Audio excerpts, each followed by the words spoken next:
when we cover War and Peace, we shouldn't be brought to you by the weapons manufacturers. When we cover climate, we shouldn't be brought to you by the oil, gas, and coal industry. When we cover inequality, we shouldn't be brought to you by the banks and the other financial institutions. The media can be the greatest force for peace on earth. Instead, all too often, it's wielded as a weapon of war. So, in case you don't know, that's Amy Goodman, and this is me low-key fangirling over her because she's one of my journalism heroes. Amy is the main host and co-founder of the independent, audience-funded news program, Democracy Now! This is Democracy Now! You are listening to Pacifica Radio's Democracy Now! This is Democracy Now!, democracynow.org, The War and Peace Report. I'm Amy Goodman. It's a daily, grassroots, global, unembedded, independent, international investigative news hour. Hi, I'm Yara, and after meeting Amy at a screening of a brand new documentary about her, I got to talk to her about the importance of independent journalism. The new film is called Steal This Story, Please, and it's based on one of my mantras, which is to share these stories globally. I consider an exclusive a failure. If it doesn't reverberate around the world and isn't picked up, that's not a good thing. So I've been watching Democracy Now! For so long, and it was just so inspiring, this source of media that's largely funded by contributors. You guys are unshackled by advertisers. You're not beholden, perhaps the way corporate media might be. That's right. And also at democracynow.org, we have no paywalls from the beginning, and we're celebrating our 30th anniversary. One of the things we do is provide a platform for people to speak for themselves. Our job is to go to where the silence is. And, it's not often silent. It's raucous, it's rowdy, people are organizing, but it doesn't hit the corporate media radar screen. That's where Democracy Now! Lives. I want to focus on the war and peace element here, the cozy ties between,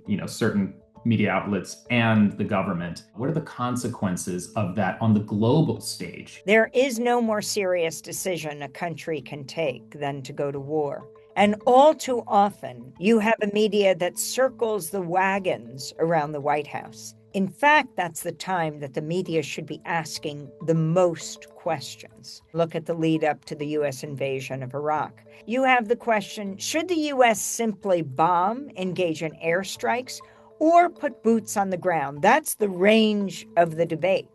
What about, should the U.S. be doing this at all? Then you move forward to the U.S. and Israel bombing Iran. And this also goes to the issue of media on bended knee. We need a separation between those in power and those who are holding those in power to account. When major networks are sued for their coverage, when Pentagon journalists have to sign an oath that they will get Pentagon sign-off on their stories. These are very serious times. That's why we need independent media. What are the consequences of a media ecosystem or a corporate media that fails to hold power to account? I see the media as a huge kitchen table that stretches across the globe, that we all sit around and debate and discuss the most important issues of the day: war and peace, life and death. Anything less than that is a disservice to a democratic society. Informed populace makes for a meaningful democracy. I want to bring it to I'd say one of the stories of our time, of our generation, and that's the story of Palestine. A genocide was being live streamed for 2 years on our phones. We'd all wake up every morning, we'd see it again, and it wouldn't stop. And I think that has really disillusioned so many folks watching this happen. And they're looking at, what is a largely corporate-dominated, media landscape. And they're wondering, why are you not covering these voices? I come out of Pacifica Radio, which was founded in 1949, 5 stations, listener-supported, people-powered radio stations. One of them, KPFT in Houston, went on the air in 1970. Within a few weeks, it was blown up by the Ku Klux Klan. They strapped dynamite to the base of the transmitter. When they rebuilt the transmitter a few weeks later, the Klan strapped 15 times the dynamite to the base of the transmitter and blew it to smithereens. names. I can't remember if it was the exalted Cyclops or the Grand Dragon, because I often confuse the leaders of the KKK's titles, but he said it was his proudest act. I think that's because he understood how dangerous independent media is. Dangerous because it allows people to speak for themselves.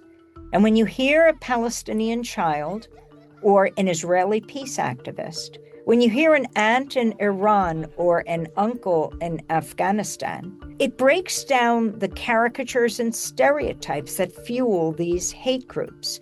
You may hear that uncle in Afghanistan and say, it sounds like my uncle, and you may not even like your uncle, but it makes it much less likely that you'll want to destroy the person.